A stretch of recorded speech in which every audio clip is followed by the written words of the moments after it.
വെറും 10 മിനിറ്റിൽ ഒരു മിക്സർ എങ്ങനെ തയ്യാറാക്കാമെന്നാണ് നമ്മളിവിടെ കാണാൻ പോകുന്നത്. അതിനായി ചാനൽ ആദ്യമായിട്ട് കാണുന്നവർ ചാനൽ ലൈക്ക് ചെയ്യുക, സബ്സ്ക്രൈബ് ചെയ്യുക. 2 കപ്പ് കടലമാവ്, 1/2 കപ്പ് അരിപ്പൊടി, 1/2 സ്പൂൺ മുളക് പൊടി, പെർഫെക്റ്റ് ടേസ്റ്റിനും സ്മെല്ലിനും വേണ്ടിയിട്ട് കായപ്പൊടി, ആവശ്യത്തിന് വെള്ളമൊഴിച്ച് ഇതെല്ലാം കൂടി നന്നായിട്ട് മിക്സ് ചെയ്യുക. അങ്ങനെ നമ്മുടെ മാവ് റെഡിയായി കഴിഞ്ഞിരിക്കുന്നു.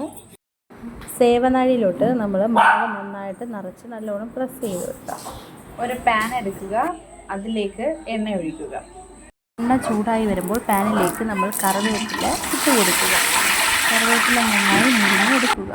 അതിനുശേഷം നമ്മൾ കപ്പലണ്ടി ഇട്ട് കൊടുക്കുക. അതിലേക്ക് നമ്മൾ സേവനാഴി നിറച്ച് വെച്ച മാവ് നമ്മൾ പെരിയെ നമ്മൾ എണ്ണയിലേക്ക് ഇടുക. അതിനുശേഷം കുറച്ച് മാവ് നമ്മൾ വെള്ളം ചേർത്ത് ഇങ്ങനെ എണ്ണയിലേക്ക് ഇടുക. അങ്ങനെ മിക്സർ റെഡിയായി അതിലേക്ക് നമ്മൾ ഇവയെല്ലാം കൂടി തട്ടിയതിന് ശേഷം നമ്മൾ മിക്സ് ചെയ്തെടുക്കുക. അതൊക്കെ നമ്മുടെ മിക്സർ റെഡി.